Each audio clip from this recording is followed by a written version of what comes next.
शिष्य को अपनी परीक्षा करनी चाहिए कि मेरे मन के भावों पर क्या असर पड़ा। एक बात ये, हम उन्नत हुए कि नहीं, हमारे राग द्वेष कम हुए या नहीं, अपनी परीक्षा करें। भगवान और गुरु परीक्षा का विषय नहीं है, वो प्रेम का विषय है। जैसे तिजोरी है घर पे, तिजोरी में रखने के लिए रुपया नहीं है किसी आदमी के पास, कमाता है बेचारे का खर्च हो जाता है, तिजोरी खाली की खाली, तिजोरी है जरूर पर खाली पड़ी। चाहता है कि मैं इसमें रुपयों की थप्पियां देखूं, हरे रंग के नोटों की थप्पियां, लाल रंग के नोटों की थप्पियां।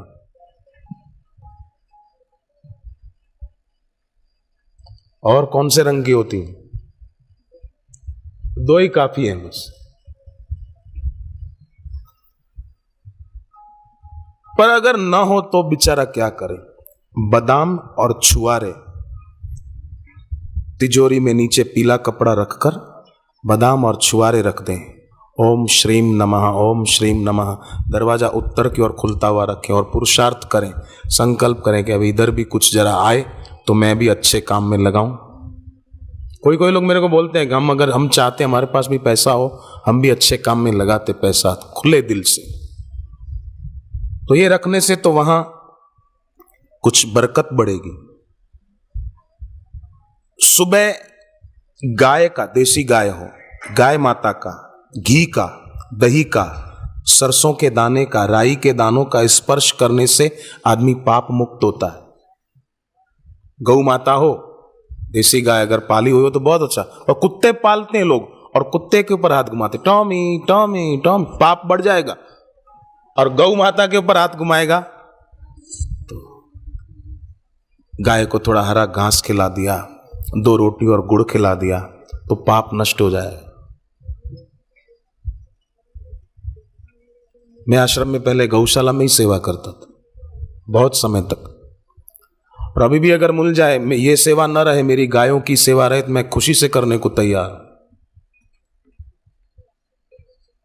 गाय लेकर चराने जाता था, गाय चरती रहती, मैं बैठा रहता था, जप करता रहता।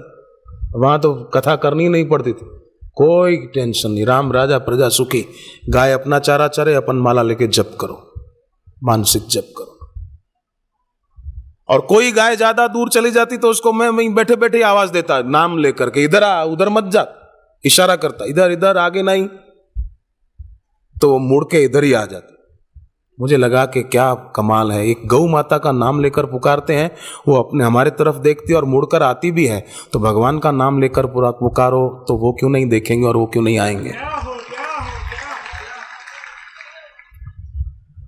मैले दर्पण में और टूटे हुए दर्पण में चेहरा नहीं देखना चाहिए। दर्पण पे धूल जम गई हो ना, उस पे चेहरा नहीं देखना चाहिए। टूट गया हो, उसमें दरार पड़ गई, उसमें चेहरा नहीं देखना चाहिए, बदल देना चाहिए तुरंत। मैं कहीं अगर देखता हूं टूटा हुआ दर्पण, तुरंत उनको टोकता हूं, ये बदल दो, हटा दो, या तो ना रखो या तो सही रखो। कईयों के बेडरूम में आईना होता है और ऐसा बड़ा आईना होता है, रात को सोते हैं, नाइट लैम्प जल रहा है तो आईने का रिफ्लेक्शन आपके ऊपर पड़े, वास्तु के हिसाब से ये ठीक नहीं है, तो उसके ऊपर रखो आईना, पर एक पर्दा रख दो, रात को लगा दो आईने पर। ये वास्तु की बातें सब। तो मलिन दर्पण में, टूटे हुए दर्पण में और पानी में अपना चेहरा नहीं देखना चाहिए।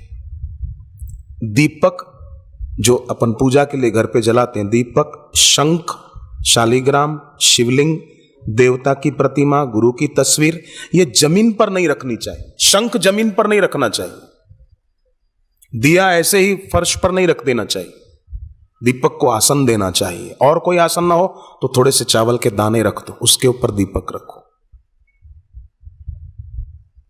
ऐसे ही ना रखें। शिवलिंग हो छोटा घर में, उसको ऐसे ही मत रख दो। शालिग्राम हो तो ऐसे ही मत रख दो, आदर से। एक आदमी 12 साल से शालिग्राम की पूजा करता था। देव दिवाली पर तुलसी शालिग्राम विवाह भी कराता था। 12 साल बीते, एक दिन उसके घर चोर आया, वो पूजा की जगह पर बैठा था। चोर आया तो क्या किया उसने, शालिग्राम उठाकर दे मारा जोर से, चोर भाग गया। तब वो खुश हुआ कि आज काम आया तू। शालीग्राम आज काम आया। क्या इनका भाव है ये? गुरु की और इष्ट की तस्वीर को तस्वीर नहीं मानना चाहिए, वो साक्षात सामने है, ऐसा भाव रखकर उनकी पूजा करने से विशेष लाभ होता है। घर में झगड़े ज्यादा होते हैं, अगर बेटा कहना नहीं मान रहा, बेटी कहना नहीं मान रही, पति भी शराब पीता है, यहां गुस्सा करता है, तो क्या करें?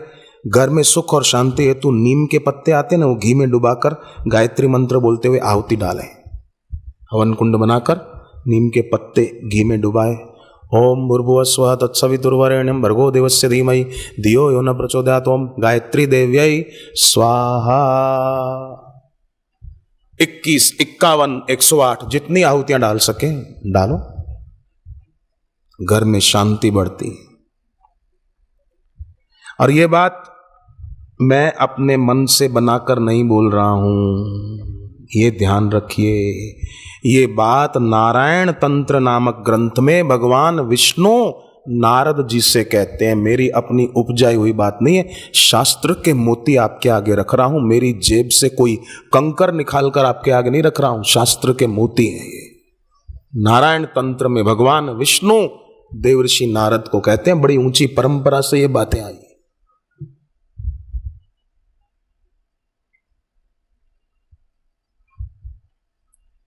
गंगा जल हो, थोड़ा लोटे में भर लिया, रविवार का दिन हो, उसमें देखते देखते 21 बार गायत्री मंत्र जप किया और वो जल घर की दीवारों पर छांट दिया कि हमारे घर में सुख शांति रहे, क्लेश ना हो, झगड़े ना हो, सास बहू के बीच, पति पत्नी के बीच। पति पत्नी के बीच अगर झगड़ा होता हो और वो नहीं चाहते हैं कि झगड़ा हो, पर फिर भी कभी कभी हो जाता है। कई बार तो झगड़ा ऐसे भी उपजा लेते हैं लोग, एक दूसरे को कटाक्ष कस के, व्यंग कस के झगड़ा बढ़ा लेते हैं। पति ने कहा कि चावल में कंकर आ गया, तेरे को भगवान ने 2 आंखें काहे के लिए दी है? चावल में से कंकर बीन नहीं सकती थी? तो पत्नी बोली, आपको भगवान ने 32 दांत किस लिए दिए, एक कंकर चबा नहीं सकते? ऐसे झगड़ा बन जाता है। ये न हो। पत्नी बेचारी थोड़ी किसी कारण से मोटी थी, कई बार किसी की प्रकृति होती है, ऐसा नहीं कि कोई ज्यादा खाता है इसलिए मोटा हो गया है, सबकी प्रकृति होती है। तो पत्नी जरा ज्यादा ही मोटी थी, तो एक दिन बेचारी क्या पता नींद गहरी हो गई या क्या, पलंग से गिर पड़ी नीचे। तो पति ने कहा कि भूकंप के कारण तू गिरी या तू गिरी इसलिए भूकंप आया? अब बेचारी को ऐसा बोलना चाहिए, एक तो गिर गई बेचारी नींद में, फिर उसको ऐसा बोले तो झगड़ा बढ़ेगा कि और कुछ होगा? हाँ बोले, आप तो ऐसे ही बोलते रहते हो, मैं जा रही हूं मायके, मुझे नहीं रहना। तो पति ने कहा ठीक है, जा रही है पक्का? बोले हाँ मैं जा रही हूं। तो ठीक है, मैं भी चलता हूं ससुराल। बच्चों ने भी नाना नानी का आशीर्वाद नहीं लिया, वो भी ले लेंगे, चल उनको भी ले चलते हैं, वहीं पर थोड़े दिन रहेंगे आराम से, अपना ही घर है, नौकरी वैसे ही मेरी छूटने वाली है, वहीं पे आराम करेंगे। पत्नी हंस पड़ी, जाने का प्रोग्राम कैंसिल कर दिया, वहीं पर रही। तो घर में सुख शांति हेतु गायत्री मंत्र बोलते हुए नीम के पत्ते से आहुति डालें, घी में डुबाकर। रविवार को गंगा जल लोटे में भरकर, गंगा जल ना हो किसी के घर पे तो आश्रम में वरदादा की परिक्रमा करके वहां से जल भर के ले आना, वो भी गंगा जल की तरह पवित्र है। जहाँ ब्रह्मज्ञानी संत के चरण पड़ते हो वो स्थान का जल भी परम पवित्र है, शुद्ध है। मैं घर पे रहता था ना जब छोटा था, तो मेरी माँ भी आश्रम से जल भर के ले आती थी वरदादा की परिक्रमा करके। मुझे याद है, अच्छी तरह याद है, हम घर पे थोड़ा थोड़ा लेते थे चरणामृत, जब मैं घर पे रहता था, 7-8 साल का था तब की बात है। एक बार गाय ने मुझे जोर से सींग मारा था, ऊपर तालू में चोट लगी थी, खून बहुत निकलता था, तो माँ ने वरदादा के जल में ही रुई डुबाकर ऊपर लगा दी, खून बंद हो गया, उसके बाद कभी नहीं निकला। भावना होती है, श्रद्धा होती है, भक्ति अपनी होती तो वैसा फल मिल जाता है। तो वरदादा की परिक्रमा करके जल ले आए, उसमें रविवार को देखते हुए 21 बार गायत्री मंत्र बोला, थोड़ा गुरु मंत्र बोला और वो जल घर की दीवारों पर छांट दिया कि हमारे घर में सुख शांति रहे, झगड़े घर से बाहर जाए। पति पत्नी के बीच अगर झगड़ा हो जाता हो, नहीं चाहते हैं, प्यार भी है दोनों में बहुत, पर फिर भी कभी कभी तू मैं हो जाती है, तो क्या करे? पति रात को भगवान का नाम लेते लेते सो जाए, पत्नी भी रात को भगवान का नाम लेते लेते सो जाए। तकिए के नीचे पत्नी रख दे कपूर और पति रख दे सिंदूर, भगवान का नाम लेकर, गणपति जी का सुमरण करके और फिर भगवान लक्ष्मी नारायण का सुमरण करके सुबह नहा धोकर पत्नी कपूर जला दे पूजा की जगह पे, पति साथ में खड़ा हो और पति फिर वो सिंदूर जो तकिए के नीचे था वो पत्नी की मांग में भर दे कि चल अपनी नई शादी हो गई, हरिओम तत्सत, लड़ाई झगड़ा खत्म, चलो नया विवाह, नए जीवन की शुरुआत। वैसे नियम है, शादी हो ना, जब जिस समय शादी हो रही है तो उसी दिन, शादी वाले दिन ही वर राजा को ध्रुव तारा दिखाया जाता है, समझा कर, बराबर परफेक्ट गणित है उसका ध्रुव तारा दिखाने का भी, कि कहां है ध्रुव तारा आकाश में, देख सकते हैं, मैंने देखा है।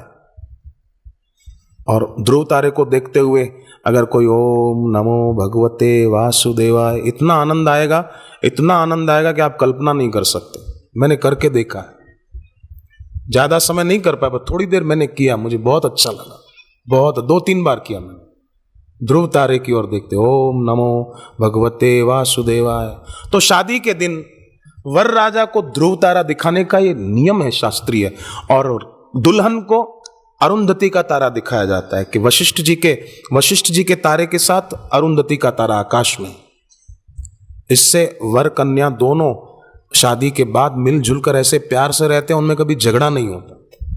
पर आजकल तो पंडितों को भी जल्दी पड़ी होती है, जल्दी जल्दी मंत्र बोल देते हैं, मंगलम भगवान विष्णु, मंगलम गरुड़ ध्वजा, मंगलम पुंडरीकाक्ष, मंगलाय तनो हरि, वर मरो कन्या मरो, हमको दक्षिणा धरो, चल देता है। 7 फेरे भी नहीं फिराते कहीं तो 4 में ही निपटारा कर देते, चलो।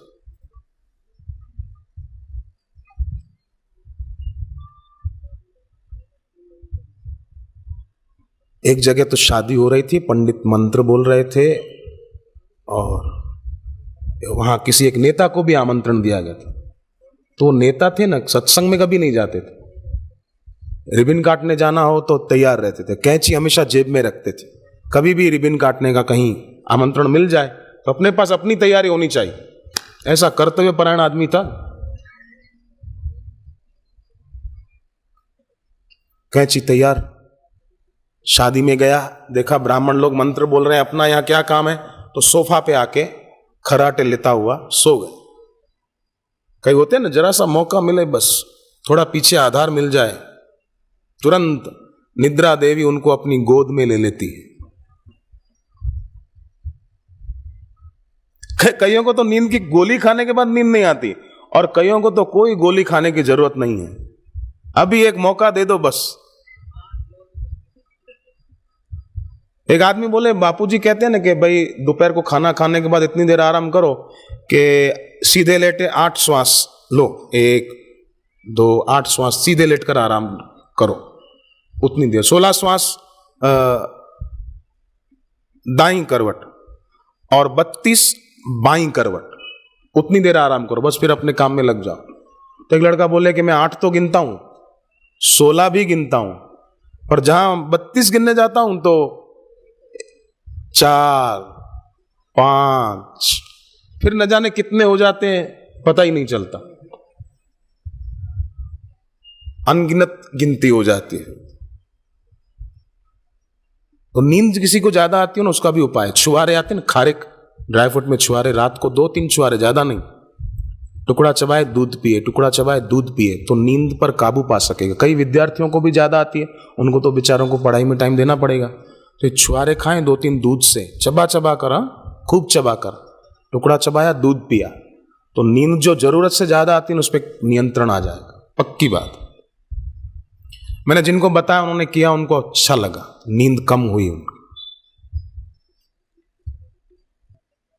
महाभारत में ऐसा लिखा है कि सूर्योदय तक कभी भी सोना नहीं चाहिए, आप सुबह 5:30 तक नहा धो के जप करने बैठ जाओ, उसका अपना आनंद है।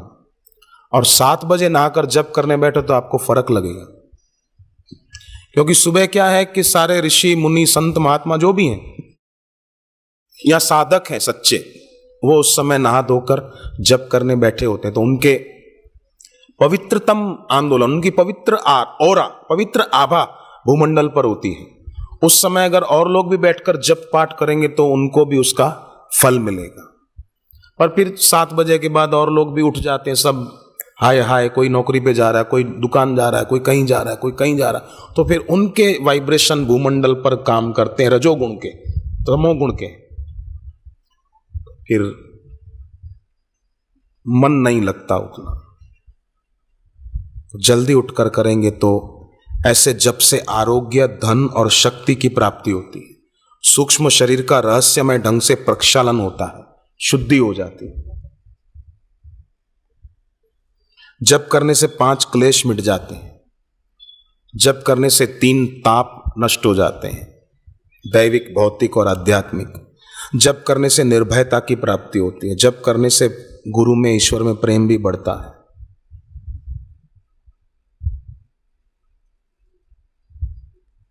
इसलिए अपना नियम दृढ़ता से पूरा करना। डॉक्टर ने कहा एक मरीज को, तुम जरूर ठीक तो हो जाओगे पर नियम से रहना पड़ेगा। वो बोला जरूर रहूंगा साहब, जरूर रहूंगा, और मैं तो नियम से रहता ही हूं। डॉक्टर ने कहा खाक नियम से रहते हो? परसों मुझे पता चला तुम शराब पी रहे थे और बोलते हो मैं नियम से रहता ही हूं। तो वो बोला साहब ये तो मेरा रोज का नियम है ना, ये भी नियम है, मैं नियम से रहता ही हूं, रोज का नियम है। तो देखना चाहिए कि जो नियम कर रहे हैं वो निर्वाण देने वाला है या नहीं। शराब पीने का नियम है, ये नियम नहीं है, ये व्यसन। नियम तो जप करने का है, पाठ करने का है, सुमिरन करने का है, ये नियम। इस नियम से दुख दूर हो जाते हैं। तो दुखी क्यों हैं लोग, इसके कुछ कारणों की चर्चा कर रहे थे। उसमें 6ठा कारण है उत्पीड़न और उन्माद। उत्पीड़न माने दूसरों को कष्ट देने की वृत्ति। उत्पीड़न जैसे तारकासुर था, दूसरों को कष्ट देने की वृत्ति थी, ये उत्पीड़न। और उसके कारण खुद भी इस ताक में रहता था कि मैं भी तप करूं और मेरे को और शक्ति मिलती रहे, खुद भी शरीर को सताता था और दूसरों को भी परेशान करता रहता। आखिर भगवान शिव जी के सुपुत्र कार्तिकेय स्वामी द्वारा मारा गया। दूसरों को कष्ट देने की वृत्ति और स्वयं उन्माद में रहते, महत्वाकांक्षी। 7वां दुख का कारण होता है लोकमत का डर। जगत में कुछ असामाजिक तत्व अपने को अच्छा कहलाने हेतु परिणाम में दुखदायी कर्म करते हैं। कहलाना तो अच्छा चाहते हैं पर कर्म अच्छे नहीं, दुखदायी करते हैं। जैसे पौंडरिक राजा था, वो खुद को श्री कृष्ण कहलाने के लिए क्या क्या नहीं करता था कि मैं ही कृष्ण हूं, वो कोई वसुदेव जी के बेटे वो कृष्ण नहीं, कृष्ण मैं हूं। नकली 2 हाथ लगा देता था, बनावटी, और देखो मैं चतुर्भुजी नारायण हूं। ऐसा पौंडरिक राजा था, खुद को भगवान सिद्ध करने में लगा हुआ था। तो इन कारणों से कई लोग दुखी, पौंडरिक इस कारण दुखी रहता था और उसको लोग मानते नहीं थे। आखिर मारा गया बेचारा। तो जो लोग जीवन का महत्व नहीं जानते वही लोग फिर सोचते हैं कि जीवन बेकार है, ऐसे तो मर जाएं तो अच्छा, आत्महत्या कर लें तो अच्छा। They don't know what is it the importance of life. That's why the people choose death.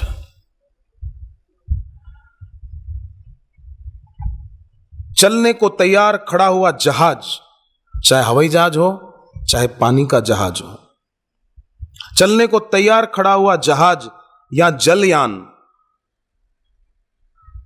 सोचने विचारने की शक्ति अगर एक कमजोर मनुष्य की तरह रखे तो वो सागर की उत्ताल तरंगों को देख के डर जाए कि अरे इस सागर की तरंगे मेरे को निगल जाएगी, नष्ट कर देगी, और वो बंदरगाह से बाहर ही नहीं निकल पाए। वो भूल जाए कि एक समय में सागर की एक ही तरंग से निपटना पड़ेगा। तरंगे उठती रहती समुद्र में। अगर एक साधारण मनुष्य की बात ही वो जलयान विचारता तो फिर कायर मनुष्य की नहीं पड़ा रहता। वो ये नहीं सोच पाता कि एक समय में एक सागर की एक तरंग से ही निपटना पड़ेगा। अनेक तरंगे जो दिख रही है वो मात्र प्रतीति है। मेरे को एक समय में एक तरंग से ही मुकाबला करना पड़ेगा, एक साथ सब तरंगे मेरे ऊपर नहीं आएगी। उसी प्रकार मनुष्य को भी सोचना चाहिए कि भविष्य में आने वाले दुख रूपी तूफानों से डरकर आज की परिधि में बेचारा उतर ही नहीं पाता, डर जाता है कि क्या होगा क्या होगा क्या। एक आदमी था, जब देखो तब चिंता ही करता रहता था कि क्या होगा, पत्नी भी मां बनने वाली है, पिताजी की तबीयत ठीक नहीं रहती, बहन भी ससुराल से यहाँ आकर मायके में बैठी है, उसका खर्चा, उसके बच्चों का खर्चा, पिताजी की दवाओं का खर्चा, पत्नी का खर्चा, मेरी तो कमर ही टूट गई, कमाते कमाते मैं क्या करूं। परेशान होता रहता था बिना कारण, हर रोज कोई ना कोई चिंता चिंता चिंता चिंता करता रहता। पत्नी बुद्धिमान थी। एक दिन पत्नी ने क्या किया, सत्संगी थी पत्नी, सत्संग में सुन रखा था कि चिंता करने से इंसुलिन नामक तत्व शरीर में घटने लगता है, उसी से फिर डायबिटीज की बीमारी होती है और इंसुलिन के इंजेक्शन शुगर के पेशेंट लेते हैं, आपने देखा सुना होगा। तो जो चिंता ज्यादा करते हैं उनके शरीर में इंसुलिन नामक तत्व घट जाता है और फिर उस रोग का असर किडनी पर पड़ता है, हार्ट पर पड़ता है, आंखों पर पड़ता है। इसलिए ध्यान रखें, अपने शरीर में से इंसुलिन तत्व को घटाएं नहीं और शुगर के पेशेंट बने नहीं। क्यों इंसुलिन के इंजेक्शन लेने पड़े, ऐसे ही अपना शरीर में वो इंसुलिन तत्व उसकी जो है मात्रा बनी रहे। चिंता करने से ये रोग बड़े घातक परिणाम लाते हैं। एक आदमी था, उसको बेचारे को तकलीफ हुई, किसी कारण से उसकी एक आंख चली गई दाईं। बड़ा कष्ट हुआ, दर्द भी हुआ, पर वो ज्यादा दुख इस बात का मनाने लगा कि मेरी दूसरी आंख भी फूट जाती तो क्या होता क्या होता। अब एक आंख के सहारे मैं कैसे जीऊंगा, कैसे रह पाऊंगा। डॉक्टर ने समझाया कि अब एक आंख तो ठीक है ना तुम्हारी, दूसरी आंख क्यों खराब कर रहे हो, एक गई तो गई, इसको संभालो। पर वो चिंता ही करता रहता, क्या होगा क्या होगा। और चिंता चिंता में उसकी दूसरी आंख भी धीरे धीरे खराब होने लगी, रोशनी घटने लगी। क्यों? क्योंकि चिंता करने से इंसुलिन नामक तत्व घटने लगा और उसको डायबिटीज की बीमारी हो गई। और डायबिटीज की बीमारी, क्योंकि चिंता खूब करता था, बीमारी बढ़ती गई बढ़ती गई बढ़ती गई, उसकी दूसरी आंख भी खराब हो गई, बेचारा अंधा हो गया। क्या मिला चिंता अधिक करने से? तो चिंता हमारी आध्यात्मिक शारीरिक दुर्बलता की स्वीकृति है। इसलिए चिंता और भय से बचने हेतु ध्यान में रखें, उसी काम का चिंतन करें जिसे तत्काल ही कर्म में परिणत करना। दूसरी बातों को ना सोचते रहें। अपने कार्य का क्रम उसके महत्व के अनुरूप पहले निर्धारित करें कि कैसे किया जाए, तो चिंता नहीं करनी पड़ेगी और कार्य अच्छा होगा। समस्या कोई आई है तो शांत होकर निर्णय करें और उस समस्या के साथ पिछली या अगली समस्या को न जोड़ें। अरे पहले भी ऐसा था, हम तो दुखी हो गए थे, अब ये फिर ये समस्या आई है, अब आगे क्या होगा। पिछली और आगे की समस्या को लोग उसके साथ जोड़ देते और समस्या को बड़ा रूप दे देते। तो ये भी न करें। सोचे कि हम समर्थ गुरु की शरण में आए हैं, हमारे गुरु समर्थ हैं,